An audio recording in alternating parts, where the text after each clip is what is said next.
It's great. Recording. It's fantastic. All right. All right, 3, 2, 1. Welcome back to the Play On Studio. It's a cool Sydney morning. We've got a great guest for you today. It is MadUnit Australia, aka Phil. He is a tradie. He's got a great social media presence. I'm sure a lot of you have seen him. If you haven't, look up MadUnitAu on Instagram, TikTok, and he is great to follow. He's got a range of topics, and we're here to discuss a range of topics, so let's get into it. Thank you very much, Colsey. I can't wait to meet the bloke myself based on an introduction. But just as you mentioned, it's a cool Sydney morning. Obviously, it's a weekend, and have you noticed the last couple of years, you know, every weekend nearly it's raining? It's crazy, isn't it? You work all week, you look forward to the weekend, and then the cloud skies get dark and the rain comes down, and it just ruins all your plans, doesn't it? I've got a conspiracy for you. Here we go. Okay. This is And what we came for. I'm sure Albert will know what I'm talking about here. Have you noticed it's been raining above average ever since they sacked Tim Bailey from Channel 10? Tim Bailey, I remember him. This white blonde surfy guy. As soon as the That brought back memories. I like Tim Bailey. The stats lined up perfectly. We had above average rainfall ever since he got sacked. I looked it up. That's a good story. I use it for my plumbing. I use it as a joke in my plumbing business. There is these conspiracies where they do the cloud seeding with planes, where they. Oh, it's very real. It's a very. very real technology. I don't know if it's happening now, but it's a very real technology. They've been doing it since the 40s. Yeah. And the technology is real. Anyone that denies the technology is a goose. I don't know if it's happening now, but it is a very, very real thing. I think you're right. I've seen videos in Europe where you can see out the back of the plane there's clouds being formed and things like that. There is contrails. Australia is a big country, so I'm not sure if it's applicable. It's a very expensive thing. They do it in Dubai every week, nearly, and that's what causes Dubai floods. If you remember the Dubai floods, because they cloud seeded in Dubai, because it's actually very expensive. Obviously, Dubai can afford it to make it rain, so that they can have their plants growing and things like. Because it's in the middle of the desert. But unfortunately, they made a mistake, and it started raining, and they don't have any drainage, so their whole city flooded. Amazing. So you're actually from the Middle East, or your family? Well, your family, Egyptian, family came. Half the Lebanese. family came from the Middle East, and the other half came from Italy, and What a mixture. bit of a funny mix. So you know. But it's a very Aussie mixture, isn't it? Yeah. Well, yeah. Look, my grandparents didn't come here to go and enforce either side. They didn't come here to enforce anything from their home country onto Australia. Right. Nothing. Yeah, when they came back in those days, I was speaking about this the other day. In and the the 60s, when 70s. people arrived, that was it. They couldn't talk on their phone with their FaceTime. They couldn't travel back easily. They couldn't send money back easily. So people who came in those days really came and embraced being Australian. That was it. And living here and letting the past go and being part of a new country and building and assimilating. And so, yeah, talk about that. They came to become Australian. They wanted nothing. I know there's a lot of people from that era that were very proud of where they came from, and obviously they were still proud of where they came from, but they still remember that they came for a reason. Exactly. They said, my grandfather on the Egyptian side, he goes, I do not ever want to mention, and I don't ever want to go back to that shithole that I came from. Amazing. Yes. That's what he said. Now they come here and they want to bring their trash here. They wanted to leave the problems where they were Yes. and not bring them here. So in the 60s, they weren't running out and doing protests every week, trying to make Australia like where they came from. They were working. They came and they worked and they got houses. Obviously, they had it easier than we have it now. But, you know, they did it. They still did it tough. They didn't speak English properly and they worked hard. You know, that's what they... It was truly the land of opportunity. It was back then. More jobs than there were people. And so there's people had great hopes and dreams, and they made them because reality. it was attainable. Attainable. It was definitely attainable. My grandfather on my mum's side, you know, they got a house near Cronulla, and he was working 3 or 4 days a week. Yeah. One wage. The mum stayed home and fed the kids. That's why they could have kids. Now, Quality of life. Quality of life was good. They had the one TV. Obviously, they complained that we've got too many 5 subscriptions channels. now. Yeah, they didn't have much. There wasn't much technology back then. Yeah. But they had a square meal every day. They could raise their children. And then their kids could also raise their children with one income as well, who were the boomers, which were my parents. Boomers. Yes, me who too. were able to, you know, raise a family on one wage. Yes. Have the mum at home. The mum could work if she wanted to, but she didn't have to. Without the cost of living pressures, without cost of housing, with the cheaper products, the cheaper education, and just the more outdoors. They got free living. education, free university. Yeah, Back when university actually meant something. exactly. Yeah, my dad availed himself of that. He was a dentist, so and they weren't Dentist is achieving their exception. dreams. Yes. Yeah, was it an exception? Dentist is an exception for what I said before when university meant something. Dentist actually means something still. There you go. But, you know, most Although degrees... the threat of AI is ever present on just about every industry. But at the moment. he's got a job that involves his hands, so it's very long away. And also the fact that the government is the one in the way of the AI, because the only thing really holding AI back to what, say, Elon Musk wants is licensing and regulation. You have to have a license to do particular things like law, dentistry, being a doctor. Yes, If they got rid of that license yes. and qualification, Registrations, yes. robots will be doing it straight away. Yeah, that brings me to something. Let's talk about how, that, to me, this has been a fundamental change of the immigration system is education. So back then in the 60s, it was largely free, and then at some point it became privatized. 60s and 70s, 80s. And they started selling 80s. education to the point now where we have more overseas students in Australia than the USA does. We do. Now, if you think about the proportions, the size, the population of the US to ours, and we have more overseas students in Australia than the USA. So what that means is, in a sense, the higher education system has become our immigration system. Yes. That is probably the biggest area that people come into Australia is through higher education, be it university courses, English, TAFE college courses. I mean, the other ways are through high skilled or asylum seeking and that sort of thing. But the higher education system is fundamentally changing Australia, Absolutely. the demographic, and they've really phased out manufacturing and mining and industry and entrepreneurship and all sorts of industry, and they're just so reliant on the overseas students. Yes, there's no incentive. Economy. There's no incentive to be entrepreneurial, have any sense of entrepreneur. You're 100% right. It's a fantastic point. Yeah. It's a huge money spinner for the government. Each international student, as we've talked on the phone, each international student is $9,000 to the government plus lawyer fees. So you can double that. So that's, and that lawyer fee obviously comes with an amount of tax and GST as well. So how many $1,000s per person is the government getting? That's the government, and then also they have to pay for their course, their university course. Or correct, their college course. Yes, correct. These are going up and up and up. And universities lobby for this. They're just economic units, these overseas students. They're a number, correct. But the problem is it's changing our social fabric. So for instance, we're bringing in a lot of Indians and a lot of people from certain countries, and their culture does not really well align for ours. The big thing is the government's bringing in too many too quickly. Yep. And whereas in the past, they brought in people who were from mainly Christian backgrounds who could assimilate easily, and now they're coming in from different backgrounds, too many too quickly, and they're not assimilating. Well, they don't look. They don't have the need to assimilate because they're able to move into enclave areas where they don't even need to speak English to survive. Yes. I've seen this. Like go to Lakemba, for example, which has become a mini Bangladesh. People say it's a Lebo area. Used to be. When I was young. Yeah. And there used to be a lot of Lebanese Christians. Yeah, there was. There's a lot of old churches there. A lot of Lebanese Catholics, and even I grew up with I remember a Lebanese guy in Queens there, and so I don't know. In the last but you can say whatever you want about them because I don't care because I'm Aussie. Okay. You can say whatever you want. But then all of a sudden we received all these Muslim Lebanese, and that's really when the social cohesion problems. The last 20 years, the last 15 years, it started becoming a mini Pakistan and Bangladesh. The Lebanese moved into Lakemba as it was a cheap area to move into in the beginning, and it was just a cheap area. They moved there, and they obviously moved off into Greenacres and all the surrounding suburbs. And then as the Bangladeshis came, they spread out through Tony Burke and Bowen's seats, electorates. Even before them, they started taking over the area. Well, now it's a predominantly Bangladeshi area. And you go there and you see it. Bangladesh, and it's also Minto, Glenfield, that whole pocket all the way down to Aids. Yes. Is now Bangladesh as well, pretty much. It's an enclave.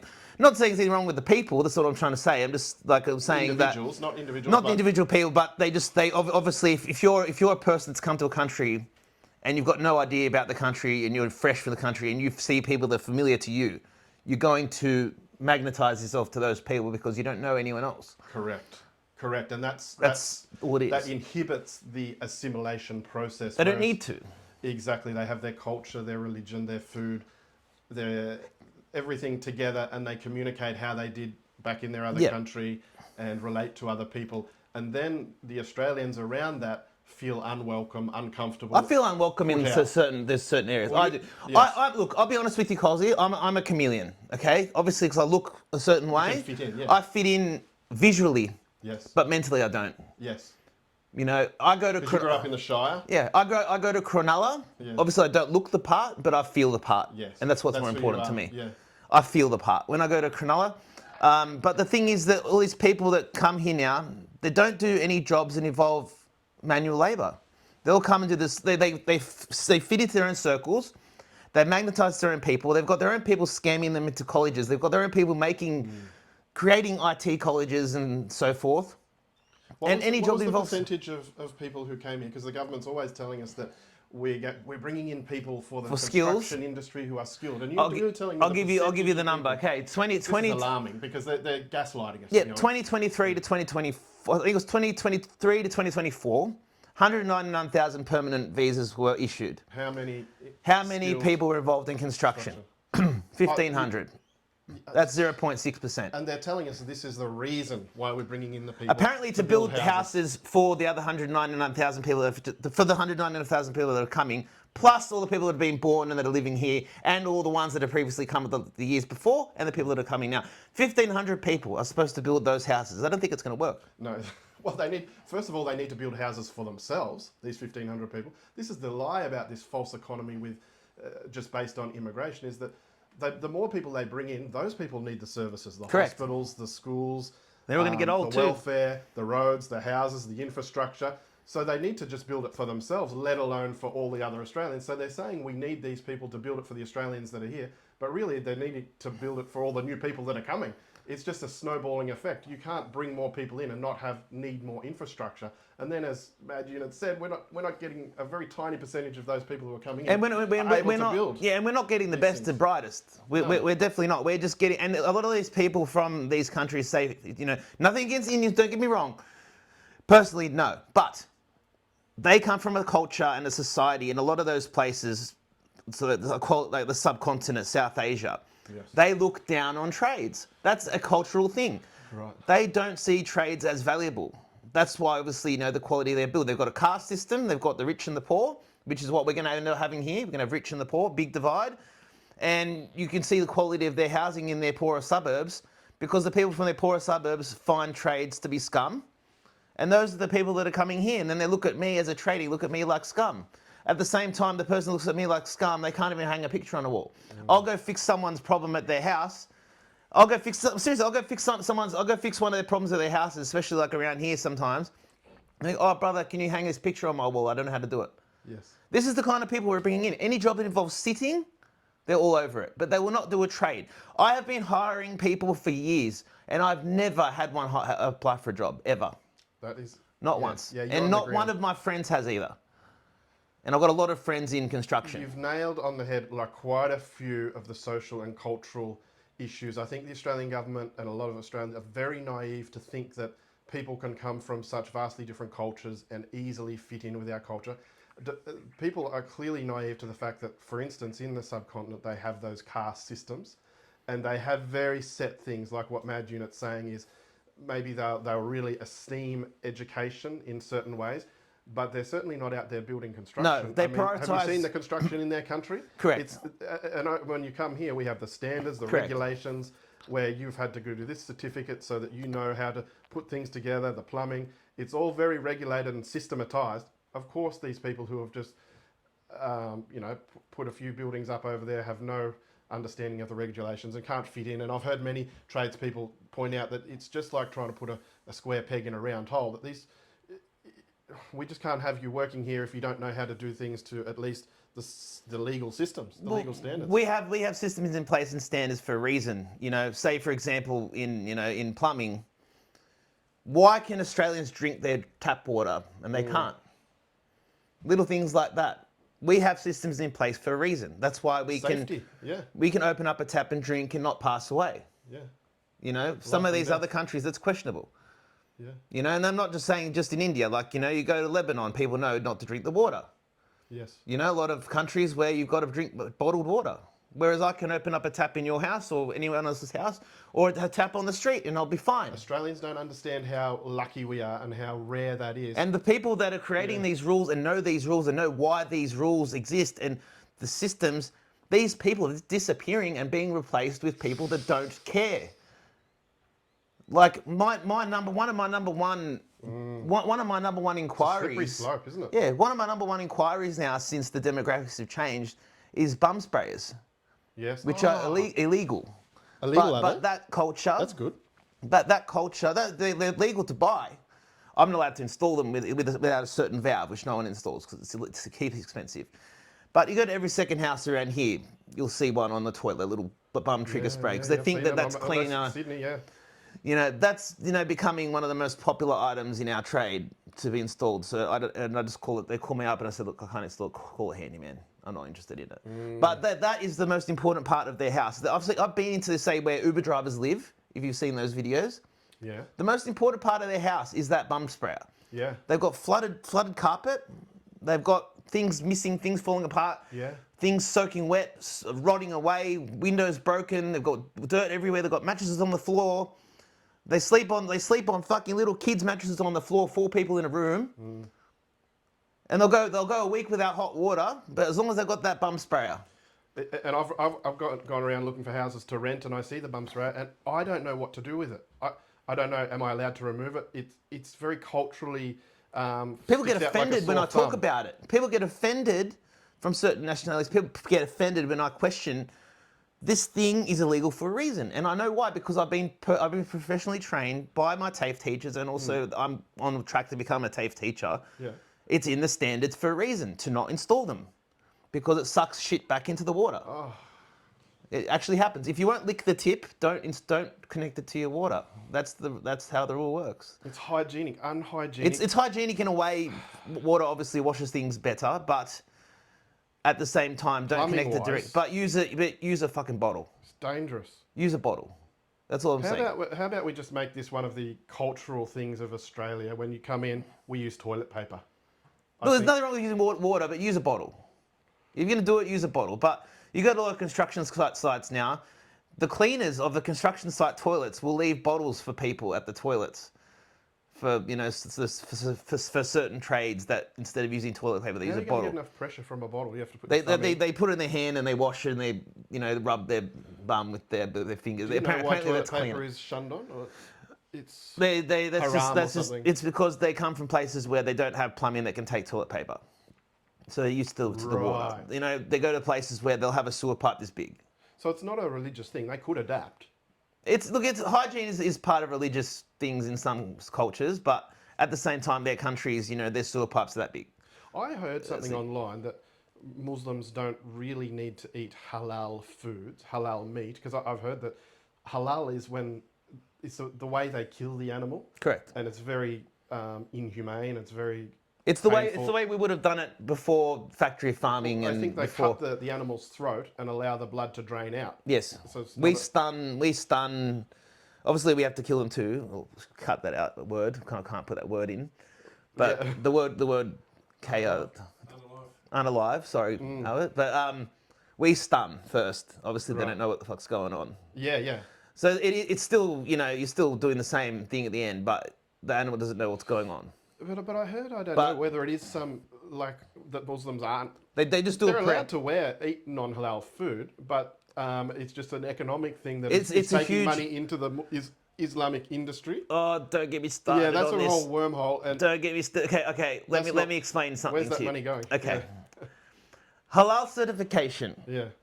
is one of the biggest money spinners for that religion, and that's how all these. That's a big. That's what I'm getting to. Yes, yeah. and that's a big portion of why all these mosques are popping up. Where does this money come from? A lot of it's from donations. A lot of people donate to build the mosque, but we're talking millions and millions of dollars. And they're forcing the land, yes, the construction, and they're the forcing sheer number of them, hundreds Correct. being built across Australia. correct, like Leppington. I've got 3 near our house. Yeah. hundreds of millions of dollars, and they're even getting companies like McDonald's and KFC to pay for the certification. We don't know if those companies are actually doing the actual procedure that needs to be done. But we know that they're True. paying thousands of dollars for the True. certificate. Yes. They pay for the certificate so they can display it on the wall in the store so the people can go in there and say, oh, yeah, it's halal sweet because the certificate's there. It's But they money, don't isn't it? know. But at the same time, you go into, say, some of these fast food places, they're cooking bacon on the same place they cook the chicken. They're cooking bacon on the same place they cook the beef. So whether you got the halal certificate or not, that halal is irrelevant and invalid because of the way that they cook the food in the store. Good point. Invalid. Yeah. And I've seen it. And thank you to Albert for the sausages before this morning's podcast. That was definitely non-halal sausages, and But they it's really hit the spot. It's actually very hard to avoid.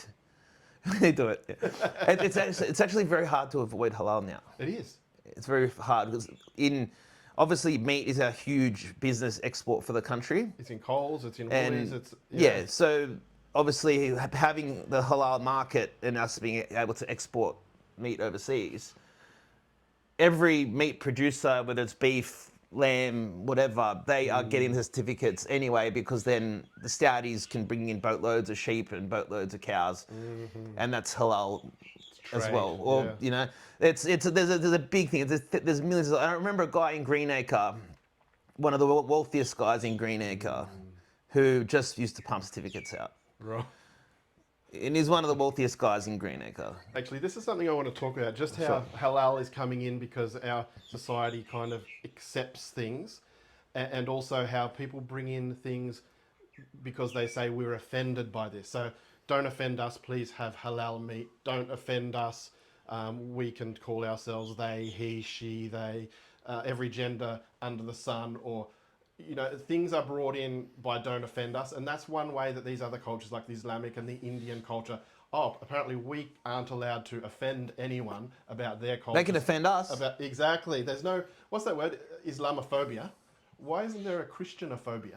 Because a lot of these people actually seem to have a big fear about the Christian. Got a question for you. All right. We don't look Muslims. I can't bash Muslims as a whole because I've had too many good experiences with them. But at the same time, there's a pattern. Yeah. We don't like extremists and radicals. Okay. Extreme Christians are people that will walk around and say the world's 5,000 years old and they believe dinosaur fossils were put here to test our faith. That's what they believe. If someone says to a fundamentalist Christian, "Oh, there's dinosaur fossils there. What do you think about that?" "Oh, the devil put them there to test us." That's what they think. That's how extreme Christians can get these days.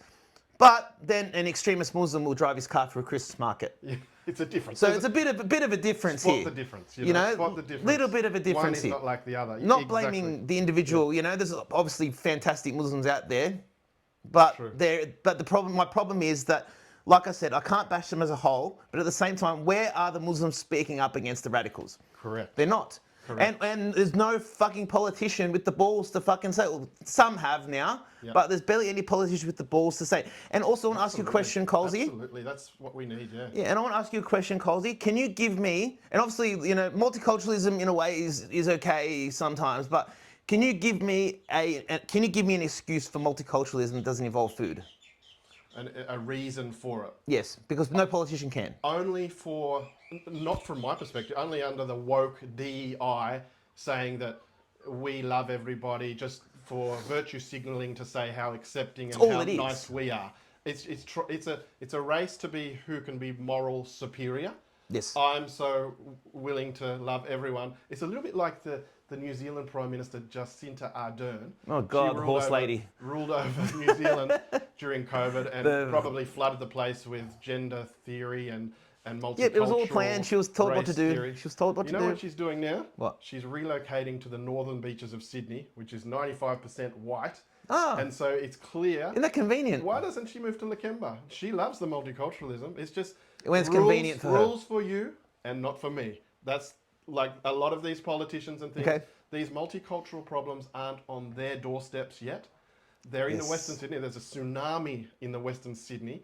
but it hasn't quite hit That's their a doorsteps yet. fantastic point, Colsey. And we're amongst it. They haven't experienced You it have yet. made a fucking fantastic point, okay? Because a lot of these people, the northern beaches, eastern suburbs, and it's part of the Shire, these people have not been exposed to the damages of this yet. So they live in a bit of a bubble. So they're like, oh yeah, come in. right. As long as you don't come to my Exactly. area. We love I'm- everyone. We're yeah, not racist. Yeah, I'm in Manly and they're not here. Yeah. So you do whatever you want over there. Like, have you seen the, back in the day, the Chasers War and everything? When they went to Mossman? And they asked, "Oh, we're going to build an Islamic center in the middle of Mossman. What do you guys think about that?" And the people, then the people from Mossman, the people from Mossman said, "Oh, no, not in Mossman. Exactly. You can do it in the western That's suburbs a if you like." perfect example. Have you remember that? No, but it's a perfect. I've got this guy who trolls me online from Mossman, and I tell him, you need to get out of your house and get to experience the real world. Oh, Yeah. they love to, you know. People from Mossman have got this They are superiority green, complex. and they love all Muslims and all Indians and every other culture other than their own. To whoever you are, but they live in Mossman. to whoever you are from Mossman, I can afford to live in Mossman, but I don't want to live in Mossman because I want to be able to park in front of my house. True, that's right. I will not pay. I will not pay $5 or $6 million to not be able to park in front of my house. I'm sorry, and I will not pay millions of dollars to park in front of a place where I've got to go to the council and get a parking pass as well. No, I can park in front of my Pop house. that. And the only reason it's still nice is you haven't got 50 Indians living on top of you. Fuck that. And mean, you can't get fucking parking anywhere. You want to go to the shops? It's fucking chaos.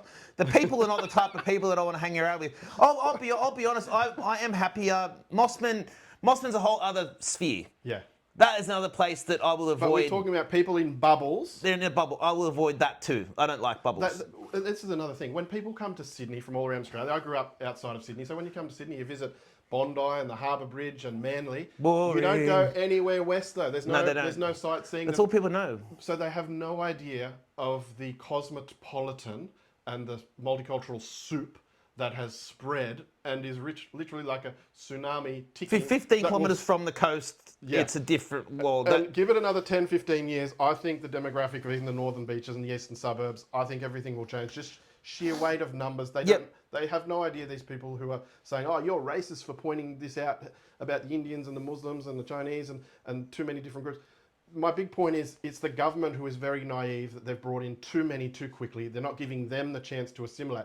So if I went to India and I lived in a suburb of Australians, we wouldn't have to change, would we? And therefore, we would cause all the Indians around us to sort of behave like us, and we would cause problems. And that's what they're coming in here. They come in here, they barter, they ask silly questions. But we wouldn't. They want the cheapest price for everything. Australians wouldn't, though. I don't think. I don't think you're right. I don't think we would. If I went to India, I would just do what they did. When in Rome, I'll be do honest. as the Romans do. I'll be honest. We're interested in other people's cultures. I'm interested in learning what they're like. I'm not going to come and impose my culture on their country because I've got respect for their country, no matter who they are. I think you're right, largely. Yeah. But so I see what your point was. Yeah. But people. But who wants to go to India The point is, who anyway? is assimilating to who? They've come here for a new life. They've come here for our culture to experience this way of life, and yet through the messages from our own government and our own society, it's almost like the Australian society is having to assimilate to them. Well, they're coming in, and they are offended any time that our culture, which they came to enjoy, encroaches on theirs. Yes. And so they use that offence. Oh, you can't offend us. Oh, you can't do that, because they're riding on the lefties' wave of gender and equality, false equality for everyone. And, okay, well, now you're offending us. So now you need to do things our way. We have to have our festivals all over the place, and we have to have our protests on the bridge, and we have to have our protests in the town every second week. They're coming thick and fast, and because you have to accept our religion. they're coming. Don't offend us. They're coming thick and fast, and it goes back into our enclave conversation. Because they're coming in thick and fast, they are a huge voter base now in many areas. Absolutely. So that's why a lot of these politicians now, even though the politicians may live in the northern suburbs still, they don't live. A lot of these politicians don't live, say, in the area that they represent. Yes. But they will pander to that community because they're a huge voter base, and you've got these people coming thick and fast into the same area. That's your voters. Yes.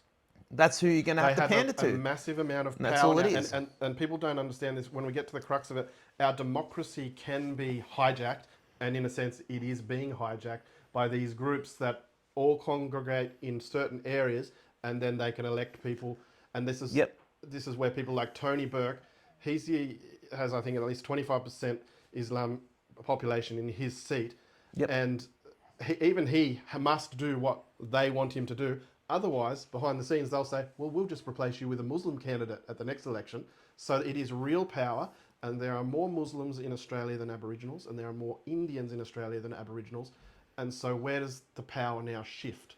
To these multicultural groups that, as you're talking about, have massive voting blocks, and really, that undermines our democracy. They don't represent what Australia is. It defeats the purpose of democracy itself, because now it's just a popularity contest. You know, who becomes bring it back to say different cultures. Yeah, not the Australian culture. To put it in the simplest of terms, when you're in school and they elect a school captain, it's a popularity contest. Yes, it is. That's all it is. It becomes a popularity contest of you pandering and, say in school, the person that was friends with everybody becomes a school captain because everybody votes for them. We will give your association, the Taha Association, $670,000 if Labor wins the next election for you to build mosques. I did a video about that. That's against our social I did a video cohesion. about that. It got removed. It did. They didn't give them the funding, did they? Because but the video got. I did a video about that. Oh, right. And it got removed. That's another thing we're talking about: censorship. Censorship. Shutting down the under-16s. They don't want the under-16s hearing this type of information about Australian culture, about our society, about our values, and about how things can be run in a sustainable correct manner. I didn't say anything. I didn't say anything rude. I didn't say anything at all. Really, all I did was make fun of the guy. I basically played the video of him. If you vote for us, we're going to give you $670,000 to your Taha Centre. Yes. And then I just made fun of his voice afterwards, saying we're going to give you $670,000.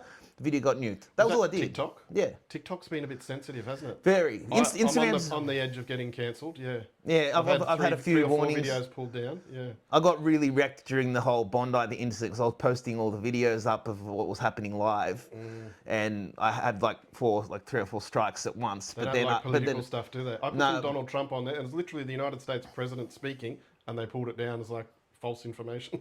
But look, TikTok, to be fair, for the most part, has been very, very reasonable when you appeal. Right. For the most part, when you appeal and you say the right thing, I've had really good success so far. I've had a lot of videos get reported, but I've appealed them and straight away TikTok said, "Look, we removed it." Only that one video particularly, I didn't get. The ones at the Bondi thing, because obviously I was showing footage of what actually happened, which is sensitive footage. Fair enough, that stuff got taken down. But anything else, TikTok was actually quite reasonable with me in general, and just makes you answer some questions of, answer some questions about their terms and conditions and their community guidelines. Answer the questions right, and they remove the strike. That's interesting. I've appealed a couple, but I haven't had any success. You got to write. It does not violate. You got to put in the. You got to know the words. When it gives you the options, say this video does not violate community guidelines. Right. That's what you got to. You click that, and it'll give you a break. For the most part. So with this undermining of the democracy and of our system, I find that to me it's alarming to have someone like Tony Burke as the Minister for Immigration and Citizenship. So why is he the minister for that area plus the minister for immigration or whatever it is? It's a what would you call it? A conflict of interest. Bit of a double whammy here. Because now, so when the election's coming up and he wants some more voters, and throughout Sydney, I think this is not a well-kept secret that most people know that there's obviously some citizenship ceremonies rushed through to get people the ability to vote. Yes. Obviously all done in a legal manner and at arm's length. He gets other people to do it. You can't trace it back to him. He will say no on everything. But it's a known thing that people are pushed through from certain blocks to be able to vote in time for certain elections. Yeah. Did you see the video of Fatima Payman? She did a time-lapse video of her signing citizenship papers. Did you see that? No. And she was signing signing stacks of citizenship papers. Fatima Payman. There's something wrong with that, isn't there? Because this person just sign. She still has her citizenship of Pakistan, does she, or Afghanistan? Afghanistan or something. You know what I want to ask, right? Let's change topics to these kind of people, right? We're bringing in people that do jobs that involve sitting. I've not seen, as going back to the trades and things like that, they want to bring in skilled labour and things like that. What are they skilled in? Say like Islander people, for example, right? They can't even drive trucks.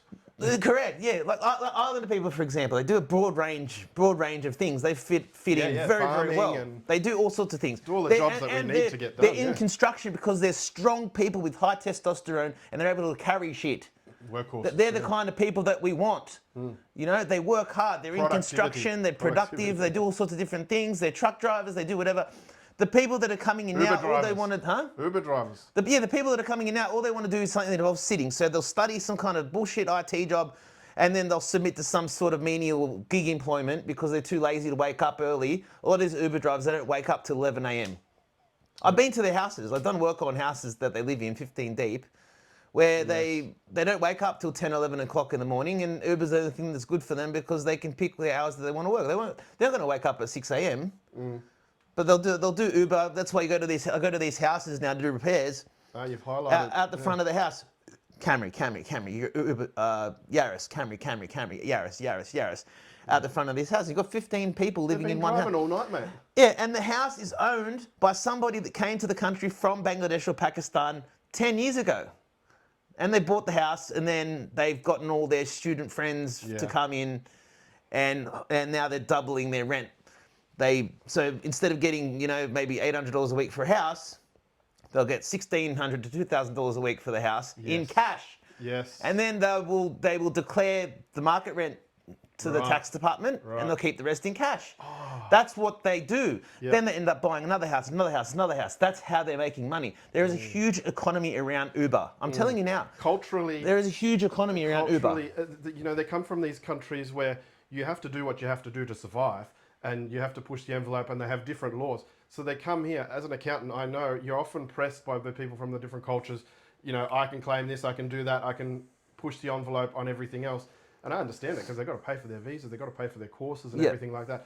But it's culturally a different thing, and they're coming in here and they can bend the rules and, as you say, declare things in cash. But these things have a massive impact on our economy as a whole. Yes. Because of the prices of housing. All of a sudden, you've got 10 people living in a house, and that house is worth $3,000 per week now. So the next door neighbour who just wants to live his quiet life now has to pay $3,000 per week, and that spills out into the suburb, out in the countryside. All of a sudden, we're in a housing crisis because we've got too many people who are willing to pay $300 per week for a bedroom and share the bedroom and share the bathroom with 4 other people and all this sort of thing. There's streets in Wiley Park where I know a particular guy that's got 3 or 4 houses on the same street and does it to 3 or 4 in a row. Wow. And his intention is, anytime there's repair work done, look, he's a nice guy, but he goes, don't go too extreme in the repairs because we want to knock it down. He's just getting as much cash as he can together from these couple of houses that are right next to each other until they change the zoning, and then he wants to build a block of units on it.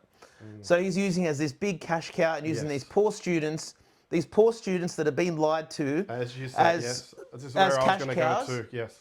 and they've been sold a dream. Yes. They go study these bullshit IT courses, any job that involves sitting, as I say all the time. They go into the workforce, they can't find a job. So they end up doing Uber. They're in their countries, right? And they dream of a life in the Western world. And there's agents over there who sell them this dream. Correct. You can start earning big money straight away, and you'll get this course, and you can go there, and life will be sweet. You'll have this house on the beach, and life will be wonderful. Correct. And you'll have all these opportunities, wonderful people. It's called exploitation, and our government participates in it because they've shut down manufacturing industry and all entrepreneurial activity, and their only economy is these people. So they advertise to the world, come to Australia. We need people. We need babies. Please come. We want you to come and live and enjoy that. But really, they've been exploited. They get off the plane here and they find out they've got to pay $300 for a bedroom with one other person and share a house. And they're like, wow, I don't know if this was the right decision, but they've committed so much, they've invested so much, they're here now, and all of a sudden they've got to pay for the expensive visas, they've got to pay for their expensive courses, their cost of living is through the roof, and they are being exploited. Oh, they're being... So while we slag off a lot of cultural things about migrants, they are really being exploited, and I feel sorry for them, and if we fix the system and have less people coming in and have better conditions here, it will be better for migrants as well. Because exploitation is the word. I'll tell you from the Australian government has dollar signs in front of them. They don't give it about their lifestyle. No, they don't. They don't care about the lifestyle. I'll tell you from experience, because people will call you racist for saying this, but I've seen it in the flesh, and I've met these kids. And they are so upset and angry Yes. at this whole system Yes. that they have to do Uber to live. They didn't Yes. want this. They No. didn't want this. They They've were got no lied. access. This is how They were lied to. It's just money for jam for the government because these people come in. They have no access to Medicare, no access to any No. benefits, nothing, and yet they have to work their bums off to pay for the rent, to buy food. Just like, they're literally an economic activity to pay the government debt. That's what they're here for. That's all. And the thing is that we have no industry. We've got no manufacturing, as you said. Our only income stream is new Australians bringing in new people, $9,000, $9,000, Yes. pump into the universities. You know, universities obviously pay a lot of tax. They pay a lot of money to the government. They lobby the government. But really, the only real industry we have in Australia is we have it's a service-based economy. Yes. The most It's just successful moving money around. Yeah, the most successful people that I know mow lawns. Yes. We don't have fucking anything here. It's not producing anything. We're not is it? producing people that mow. I know lawn people that make, but you know, $1,000 to $2,000 a day just mowing lawns. Yeah. That's all we really have. Yeah, it's mostly service. As you say, we need to start drill, baby, drill, and get those Yes. things out of the ground. The resources, coal and uranium and oil and gas out of our country that God Speaking has of blessed us with. speaking That's of our drilling, let's talk about. And I don't want to talk about the mining taxes because that's been talked about a lot. But let's talk about the excise and how you know the government has created the perfect environment for organised crime to make money through NDIS and tobacconists. Right. They don't even need to import illicit substances from overseas to make money anymore. All they need to do is basically use the system that's being given to them. And I liken it to cockroaches. When you get a cockroach infestation in your house because you've got food everywhere, if you've left some food, rotten food somewhere in your cupboard, right? Or you leave food all over your house and cockroaches start coming. Yeah. Then another cockroach starts to come. Then that cockroach starts to breed. And then you see generations of cockroaches in your walls and stuff like that. Do you blame the free food or do you blame the cockroach? It's a red flag for the bull, isn't it? Yeah, exactly. Come here. Here's the economy. Exactly Here's the right. economy. Do you blame the cockroach or do you blame the free food? The food, of course. Who's the person that's leaving the free food? Exactly, yeah. How do you fix it? Pest control. Yeah. I did a video about that. It was a very good video. But you don't blame the individual people. Obviously, they come here. Obviously, you're providing Creating the environment Yes, for the crime to thrive. Yeah, you're creating an environment where they are comfortable to be able to breed. That's why you end up with eggs in your cupboard. You're welcoming it. You're inviting it here. That's why we need to control it a little bit. Like this NDOs, organised crime back when I was young, they used to have to do, you know, Yeah. they used to have to go and do you're right. bloody, you know, psycho bloody martial arts kind of Yes. taekwondo stuff to get things into the country to be able to sell it to make Now- money, make money at festivals and sell stuff to people partying and whatever they were doing. Now all they got to do is open up an NDS business and a tobacconist. The barrier of entry is very nebulous and very. And these tobacconists are unclear. owned by the same people. And the government is just shoveling the money into there because I truly believe this is that a lot of those things where the government is just pumping money into and people are setting up businesses to receive all the money, which, you know, the government doesn't care too much if they're being defrauded. From their point of view, they're just pumping money into the economy. You see what I mean? They're not so shutting people them need down. the money in the economy. And so they haven't got the infrastructure, the staffing, the policies, the No. practices to make sure people are doing it in the correct manner. And so it once again comes back to government structure and how Yeah. they implement Have you it. seen? Obviously, we've got smoking rates at the lowest they've been, supposedly. All right. We've Well, got when the we were highest. growing up, everyone was smoking Yeah, weren't they, in high school. you know, you go to even a pub now, no one's really smoking. It's very unwelcome. But we've got isn't it? more tobacconists now than ever. Have you noticed that? Why is every suburb basically right. just tobacconist, barber, tobacconist, NDIS, tobacconist, barber, NDIS? That's it. And have you noticed Every that they town. take time off? Like over at Christmas, they have a month off. Who can afford to shut their shop for a month? Well, what are they doing behind the door when the door's closed? I don't think they're just selling tobacco, buddy. I really don't. I agree. You know, they have a few lollies out the front. There's a lot, look, and you know we've got to be careful what we say here because a lot of these organised crime gangs, like I've had actual threats for me talking about it. Yeah, right. You know, they own this stuff. Well, you see in Melbourne, there's been so many shops that have gone up in flames. They're all owned by the same people. I'm not going to say who they are, but I know who they are. Yeah, well, there was... Also the acai shops as well. Right. Well, if you notice how acai is everywhere. What is that? That's like the That, yogurt. you know, that My yogurt daughter loves acai, it. how it became Yeah. so trendy all of a sudden. They've got all these acai trucks everywhere. Like it's a new product. A lot of those are money laundering as well. My accountant looks after some guys that have a couple of these. Right. What kind of shop that sells dessert makes $1.2 million a year and only opens on a Saturday night? Please explain The it to me. kids love it, He's, Mad he's, Unit. The told, kids he's love told it. me that. I don't think he can make more than $1,000 on a Saturday night. I really don't. Yeah, you're right. But these are the, as you say, these are the businesses that are popping up, that are filling the places along the streets Because now. they're low barrier to entry, easy And to are they open. really earning enough from Acai to pay those rents? I don't think so. I don't think there's much profit in each one. No. Might be like a couple of bucks. You know, obviously it's like a coffee. You make a couple of bucks at a pop. Yeah. But I don't think they're making $1.2 million a year. That's according to my accountant. Apparently, you know. It's a lot of Acai. You know, I'm sure you might come across someone one day. You're an accountant too. You know, you might come across someone one day where. Look, I'm not interested. I try not to ask too many questions. You know, that's what my accountant does too. He goes, look, I'm not going to bite the hand that feeds me, but okay, as long as and you know that's the other problem. The government's not going to either. You have to sign and that's what you. Because they're paying tax. Exactly. That's how you truly launder money. Is you pay tax on it. Right. If you turn up in a Lamborghini and you paid no tax, they're going to look at you and go, oh shit, you're in Centrelink. You've got a Lamborghini. What the fuck are you doing? Yeah. But if you've got a business. Here's my financials. But you've got some financials to back it up. You've got a Lamborghini. They go, oh, okay, you're giving us some money. You might not have given us all the money, but you've given us some money, so it's okay. And how about Then they open up a wedding hire company. They go buy a fucking Lamborghini. They go buy a Lamborghini. This is what happens in Sydney, bro. They go open an acai shop, a tobacconist or a barber. Yeah. Sometimes the barber is the acai shop and the tobacconist in the same fucking thing. Yeah. They end up buying a Lamborghini. Then they rent that out to do weddings with it. Then all of a sudden they've got a V-Rod.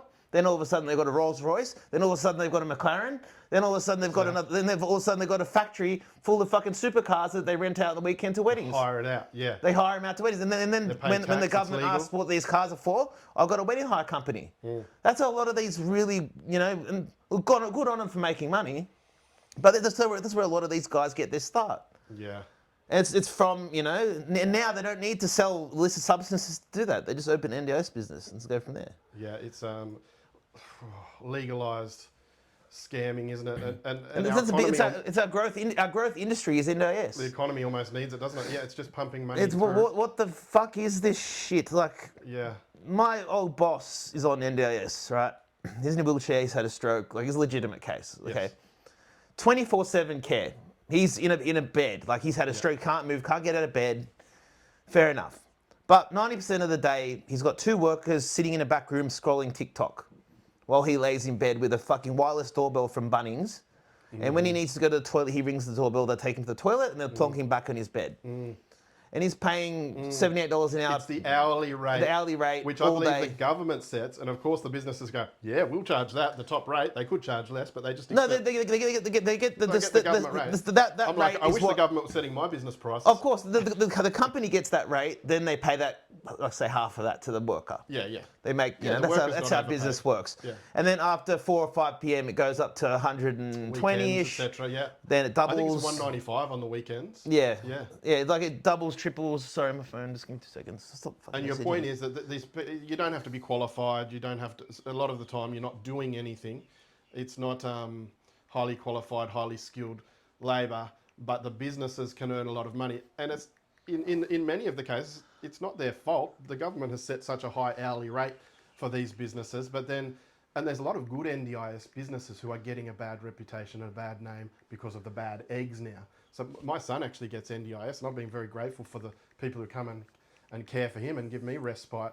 But it's just a whole minefield of an area that can easily be exploited. So lots of businesses doing a lot of the right things, and then as you'll find Drew Pavlo and Pete, they've been exposing fantastic. the people. Those two guys. Well, brave, fucking done. very to brave. Drew Pavlo and Pete Z, Big well done. Yeah. Well done to them, because they've exposed Very something brave. that the government wants nothing to talk about, because they've been getting threats as well. And the public, they will be. I personally offer, like, I would love to just join you on your quest. I'd love to just be there to if you're in Western Sydney. If you're ever in Western Sydney and ever want to do another expose, I'll happily stand next to you. Yeah. I'll happily pretend and see what's going on. And because I remember that at the end of their video, they had that lady come out, the blonde lady. Yes. She had these done. Yeah. She had her toes done. She had the nice slides. She had, whatever. Very aggressive. She was very, very aggressive, but she had all the work done to her face and all that kind of stuff. A lot the of money. Eyelashes. I was wondering how much It was worth a lot. How much of your face has been donated by the taxpayer?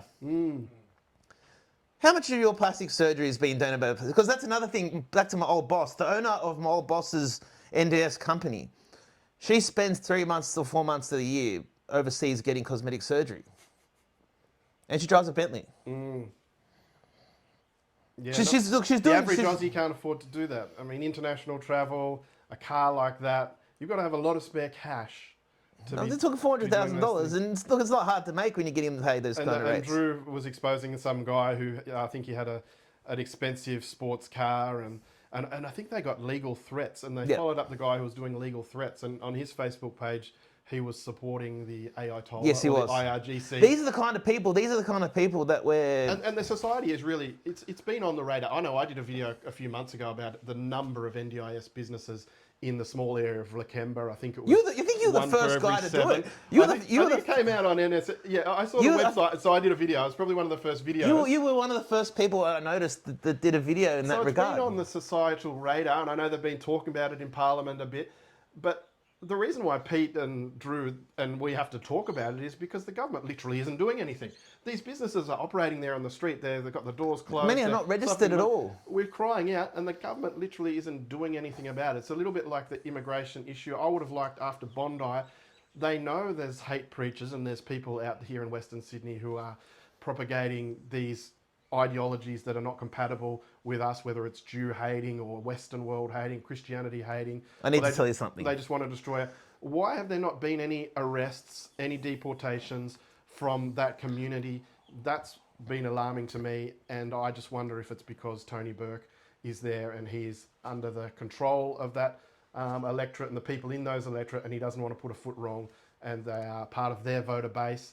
Because if you want to send a statement to say that, hey, we don't put up with this crap in our society, this is not any case here, you go in heavy with some boys heavy-handed, and you round some people up, and you put them on trial, you put them behind bars, or you send them back, you cancel visas to make a statement that we don't put up with this crap. And as you were saying before, we want the Muslim leaders who are also against. A lot of Muslims don't like this behaviour, but we don't hear from them. Look, we want them to of, say, that doesn't belong here in Australia. Look, a lot of Muslim, like after the Bondi, like I've got a lot of Muslim friends. Like I do. Like I've got a lot of Aussie friends. I grew up in the Shire, but I also did mix with a lot of the Punch Bowl boys back in the day. I got a lot of Muslim friends. And they're fine. Yeah. And as soon as this Bondi thing happened, I started talking to them about it. They go, look, we don't stand with them. Yeah. And I agree, they don't stand with these extremists. No. But at the same time, they're not being vocal about it in public. We want to hear it. Yeah. We want to hear their leaders say, yes, we don't stand for this. But I'm just very, very upset that they all jumped up at Pauline Hanson when she said, you know, the no good Muslims thing. And every single one used that as their identity and started talking about that non-stop, even though she didn't actually say those words. No, that's right. She didn't. They cherry-picked. They cherry-picked and twisted the words around. Why didn't we see that same level of passion after the Bondi shooting against the guys that did the Bondi shooting? A little bit like when they had that protest and they got down to pray and the police were moving them on. There was a big outrage. That was them trying to use their religion to escape the law. That was a police line. And yet we didn't hear them come out and condemn after the Bondi. Because those guys knew what they were doing. The guy that led that prayer, I'm not going to say who he is, but he is someone. Right. I'm pretty sure he probably did that on purpose to try to avoid the police line. Exactly, because it's what we were saying before is we are praying, don't offend us. Yes. Don't offend our culture, our ideology, and the Western world's so scared of doing that. But the police did carry on terribly that day, but at the same time, that protest was illegal at the time, and the police didn't know what they were doing. My friend, who I'm not going to say his name, but a very, very close friend of mine who's very, very large on TikTok and Instagram, he went there to document, because he's a very level-headed guy who likes to see both sides of the story. He is like us in many ways, but he's like the left in a lot of ways as well. I know who you're talking about, yeah. He went there just to document what happened. Yes. He ended up in a police line, and the police used their old tactic called kettling, where they will get a whole bunch of protesters into a corner and then say, you can't be here, please move on. But they're kettled into a corner, they can't move on. So when they try to leave and move on, the police will grab them and arrest them. They're trying to do what the police wanted. Right. The police are saying, move on. Okay, where do you want us to go? We're in a fucking corner. What do you want us to do? He tried to do that. He accidentally tripped over someone. He dropped his phone and he got arrested, and they broke his phone. Then he got arrested, and then he talked to them. Once he talked to the police were actually quite reasonable with him, and they said, look, go, it's okay. Yeah. But he had a very traumatic experience So, yeah, just based on. so no one's He perfect. tried to do the right thing. Yeah. They told him to move on. He goes, okay, I'll move on. Where would you like me to go? Okay, I'm going to walk over here. No, you can't go over there. That's a police line. Oh, okay. I'll walk over here. No, that's a police line. Okay, where do you want me to go? In handcuffs. The genesis of the problem there was that the protest did not obey the council's rules and the police guidance not to march on these streets. That is the beginning of the problem. And also, I wonder why there was people like Grace Tame shouting. Globalised the Intifada. And why is she not arrested for that? When the guy at the protest we went to the March for Australia one, and he's in jail today. Yes, we were there. We saw what he said. He's in jail He today. did not talk about the people. He was talking about the lobby. Double standards. Yes, he was talking about the lobby. Yeah. Which I'm not going to say which lobby. Grace Tame was literally saying a genocidal phrase. Because Intifada has happened twice in history. Now, Right. I'm very well versed in the Palestine thing. Yeah. Okay, my grandparents from my dad's side, the reason that they're here is because of Palestinians. Yeah. They know everything about that. Yes. Okay, that's the reason they're here. Okay, that's the They reason take they came. advantage of us not Yeah. knowing about Intifada it. was supposed to be a peaceful uprising originally, but both intifadas that happened were not peaceful. Both. They're extremely violent, especially the second one. Extremely violent. So that's what they're So referring to. the isn't it? intifada, to me, is a very violent extremist term because of what happened during that. Absolutely. And also when they know that. yeah, and when the in Iran, when they wanted to bring in the Islamic dictatorship back in the late 70s, Right. you had all the leftists, similar to what's happening here with Palestine. Yes. You had all the leftists, you had all the feminists protesting Is that for right? a change. Wow. You look this up, every single one of those people that were protesting for the Islamic dictatorship were arrested or unalived. Every single one. Look it That up. is amazing. 1979 to 1981. That's what we say. They Muslims, are cattle to the slaughter. yes, Muslims are using the left to enter into our society. Yes, they don't like the left. Yes, do They your transgender, do whatever you like. Just let us Exactly. run the country. You know, that's Don't exactly. offend anyone, but so that you can't offend us. And they then- just march on through this woke doorway. Yes. And guess who are the first to go? In Iran, you're saying that those are the first people that are executed. Did you see the video of there was a protest in London where the lefty Palestinian protesters were saying we're on the same side Yes, as I there was a saw group of Muslim guys in black hoodies walking They were past. honest. And they go, we're on the same side, No, bro. you're He goes, no, we're not. Yeah. And yet, why do the Muslims vote left? Because they naturally It's for would their- be more right-wing voter, but the left is allowing them to come in and do whatever Look, they want. so you want to talk about, left, that's true. They use the left because the left are strong in a way because they latch to a cause and they all identify under one banner, Very which the unified. right does not do. The unity, yeah. They'll unite, whether their cause is they've missed the boat by a mile. Here's they an will, example. Yes. Albo's not going to get a sex change. He's not going to be gay. No. He's not going to be Muslim. Well, that's questionable, actually. But he doesn't actually have to do all of these things or believe all of these things. But he is united with all of them. You see what I'm saying? Yes. Whereas on the right, we have our differences and, you're different and we're going to point it out. Yeah. But they just stick together even if Yeah. that other person, to Albo thinks that person's crazy. Yeah, But I'll he's going to give stay you- united with them. Give you an example, right? The They left. unplug their brains, basically. Yes, absolutely. The left is the open door that they need to get in. But say Hamas, for example, and Indians, both of their leaders are right wing. Correct. Hamas, They are right-wing people, yeah. Hamas and the BJP, which is led by Modi, which Indians even here worship. Yeah. Modi is the most right-wing person that you can get. Modi is a good prime minister for Yeah, India, yeah, and he- Albo is a good prime minister for India too. But you see what Modi and his BJP think of those people that we were just talking about. Have a look at interviews, and India knows the threat. India is controlling them now. Yeah. That's why they're keeping Well, they them. know Pakistan and They Bangladesh. say once they become more than 30%, your country's in trouble. There is a BBC interview. And another question, that there was a BBC interview it's a Vice interview, not BBC, it was a Vice interview. It was a clip that's going online, but they didn't show the rest of the interview because of what this guy said. They couldn't show it because Vice went extremely left-wing. And obviously, this guy spoke some facts that they couldn't talk about. But the Vice lady said, isn't that racist? And he's like, nope, I'm being kind to them. But when did a religion become a race? I think racist. The word racist itself, I think, is Lost a made-up meaning. term in not too long ago.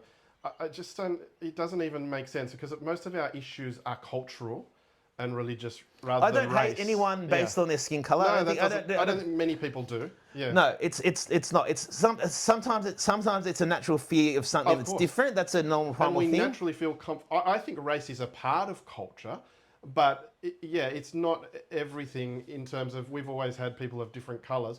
My personal thing is, yeah, race is a part of culture. I think Australia should remain majority of white. I think it's part of it. But even my kids are half white. People can marry who they want to. But if Australia remains largely white, then mathematically they're going to breed largely white. I think that's, for me, it's an important part of culture, but it's not everything. We're not No. saying we can't have people from other races here. Does that make sense? Yeah, correct. Yeah. People get tripped people- up on that nuancy. people You have are- to think about it a bit. Yeah. Well, look, a lot of people are afraid of things that look different and a little bit strange. Well, just like I think the islands should remain mostly islanders. I think India should remain mostly India. I do believe it. hear Be what- a It doesn't mean homogeneous- you can't have other people from other races within there. A homogeneous society is a successful society. Yeah. Look at Japan. True. That's as homogeneous. It's united, isn't it? They're united on one banner. The USA, whatever is happening now, we don't know. That's a different story. But they are united under the banner of But the in that USA. sense, we are blessed by our people from different But we're cultures. not united by anything. Yes, but we must be. We under need under the this- Australian flag. We've got the crosses of St Correct. George, St Andrew. Correct. It's a very Christian heritage, these- and that's what needs to be. But remain the unfortunately, fundamental. unfortunately, nobody. There's people that do love this flag, as me and you do, and Albert does as well, obviously. Oh, he's got it everywhere. Yeah. Obviously, but no one is united in a big enough amount to be able to do anything about it. Say, for example, Tommy Robinson's protest that he did in the UK. Yeah.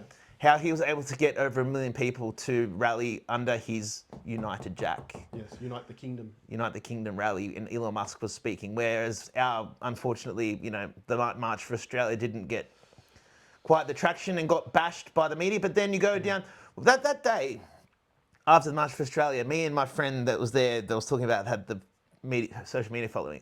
We went down to check out the Invasion Day aftermath just to see what it was like. It was on the same day, yeah. It was on the same day. I mean, how... We discovered that a lot of that Invasion Day propaganda and a lot of the Invasion Day things were sponsored by government departments. Yes. And my friend and me, we both made a video saying how all these government departments that were sponsoring all the Invasion Day stuff. And a lot of the Invasion Day stuff was good. Like they were doing, a lot of Aboriginal culture, a lot of things like that, which I do appreciate and I do love. They mix the good with the bad, yeah. But the protest itself and the hate, because they had a stand that I've got a photo of, and I did a video about it. They had a stand that said boat people with Captain Cook's ship in it, and they were selling them for $50 made in China. This was the Greens. Mm-hmm. They were saying Grand Theft. They had a T-shirt called Grand Theft Australia, $50. All these shirts, they're anti-Australia, being sold by the Greens. And what you're saying, yeah, the bureaucrats... The matter But sometimes... they're against capitalism. They're selling T-shirts for $50. I hear what you're saying. And these people are infiltrated in the departments, in the bureaucracies. They're all in the government department. Correct. Even if you change it to the coalition government, I heard you've still got all of these woke people in the departments. That's of the only jobs that they education, can get. Of things, and exactly. That's the only it's place not they can spend money. You can't put them on a fucking job site. You can't put them on a construction site. Let them survive. They have to have their pink hair and sit in front of the computer. And these people, all they're good for, and I cannot wait for a version of Skynet. Nitpickers. Yeah, I can't wait for a version of Skynet to come and wipe out all these purple-haired people because all they do is sit down and do Zoom meetings and answer emails and do Excel spreadsheets and think that they're important and go back and forth from work on the train. No one's getting offended. And it's just this HR society that we have. These people use it. I cannot wait for some version of Skynet to just wipe these people out. Talk about feelings over facts. Yes. We need Skynet to just replace all these people, and all the people that do important jobs, important skilled jobs can survive, but people in useless government jobs and basically just useless eaters. Yes, the government has become too fat. A large percentage of our economy and employed people work for the government. Far too many. It's a bloated blob. How many is it? 2 million? Oh, it's a bloated blob. You know what I know? Bureaucracy. You know what I know? I've got to go to the car for 2 seconds. And then the rest of them work for NDIS. And, yes, the 780 plus 300,000 workers. As That's you say, over we a need million people. manufacturing. We need a government a little bit like Trump, who's protecting and bringing back industry to their shores. We need to put to protect so that we can be competitive against other countries. That's correct. All right, let's strap it up there. I'll put the thing. We'll go to the car for 2 seconds. Just got to go to the car, which is good. Mate, you guys already ran 1 hour and 4 minutes already. Okay. Oh shit! Can we do more or Yeah, not? you can do more, Yeah. You enjoying it? I love it. I've got to go to the car for 2 I've got seconds. one